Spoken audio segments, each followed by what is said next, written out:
This one comes from Kimberly, and she has dreams with lots of huge animals, and she's wondering what that's about. Well, here we go.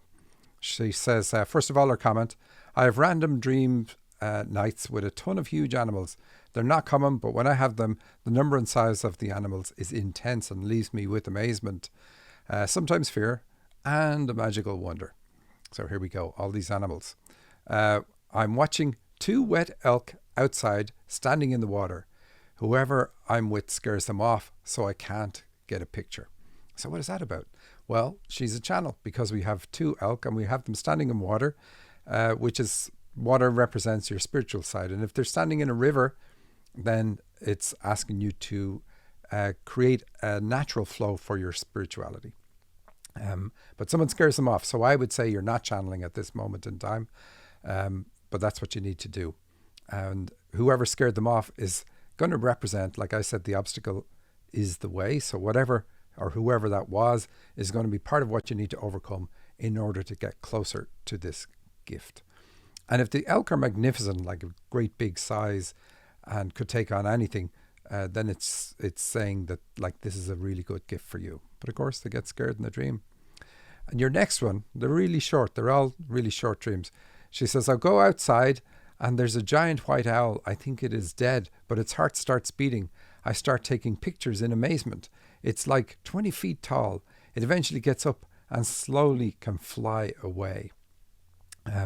Well, you did say that the elk were outside as well. So it's saying that you need to get out and bring this gift to other people. So develop your channeling ability and use it out on the road. That's what the outside is about. And this one is outside as well. You say you go outside and there's a giant white owl. Now, we would always assume, Kimberly, that when you say I saw a giant white owl, that it is outside, or that when you saw an elk, it is outside. But you're pointing out the outside, which is why I'm saying this means you're meant to take it out on the road. Don't keep it to yourself. So the white owl represents a clairvoyant ability because of its eyes, its ability to see in the dark. So it says you're clairvoyant, which means you get images about things. And you, in your dreams, in all your dreams, you keep saying, I'm trying to get a picture. So that's how clairvoyance works, is getting pictures or images. Sometimes people get little movies, but whatever way it works for you, it's going to be clairvoyant. It's going to be through images or movies. And you say that you think it's dead, but its heart starts beating. So you need to get into your feminine energy in order to access this gift. So work on issues around mom. And you say it's a white owl, and you use the color white several times in dreams. And that says that somebody around you was hard on you, very hard. And well, really what it says is that you're a perfectionist. But we end up being a perfectionist because somebody isn't satisfied with the work we're doing or what we're doing. And it's going to be mom or dad. I'm saying mom because you say that the heart starts beating, you thought it was dead. But whichever parent it is, that's what you need to work on, because that's going to help you unlock these gifts or this gift of channeling for yourself. I always love these little short dreams because they're so punchy.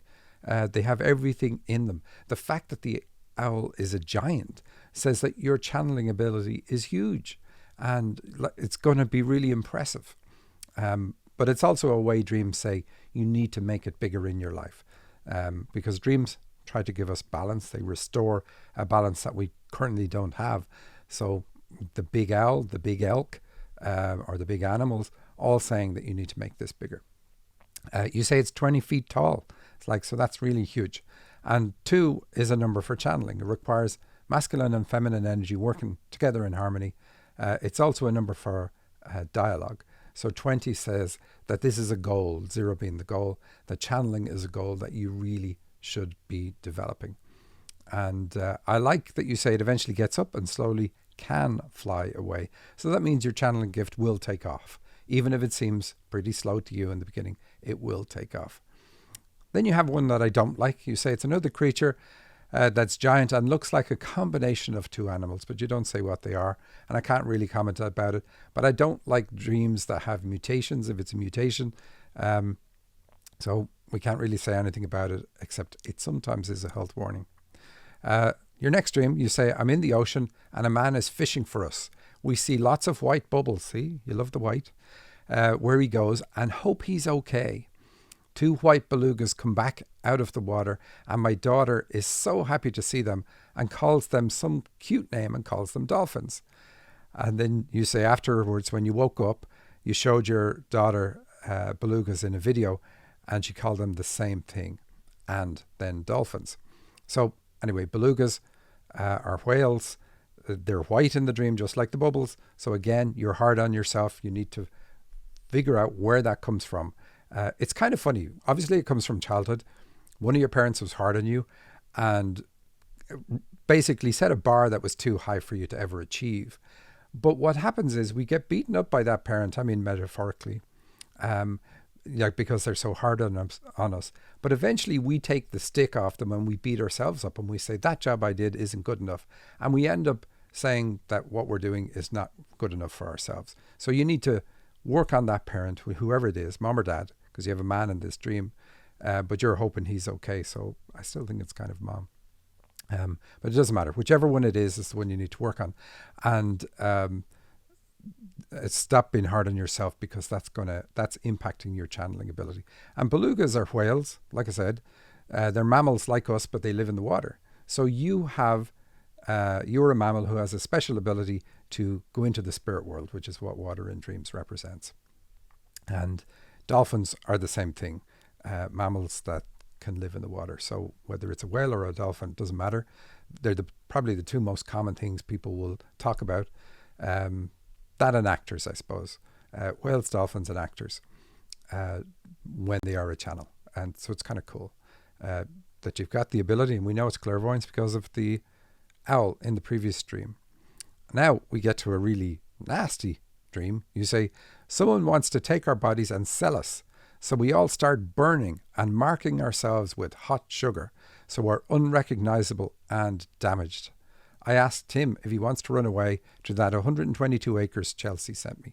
Now, you don't tell me who Tim is, so we can't really comment on him.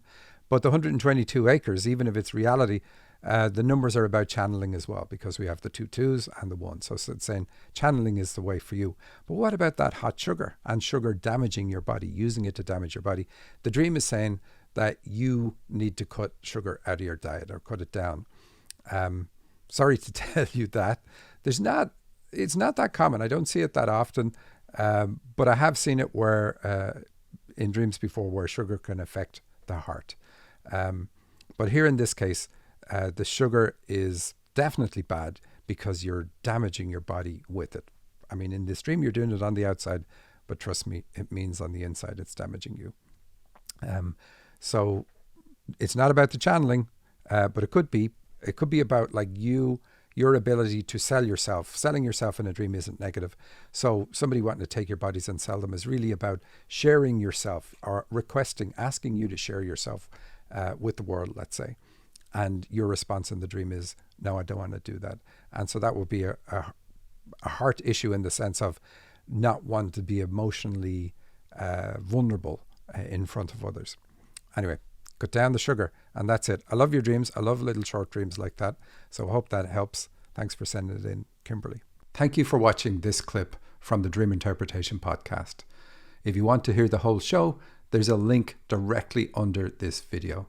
Please like and share with your friends, all of your friends. And don't forget to subscribe to the podcast at thedreaminterpretationpodcast.com. That's also where you can submit your dream to the show and have yours featured. You can also download my free dictionary that has thousands of symbols that will help you understand the meaning of your dreams. Thanks for listening.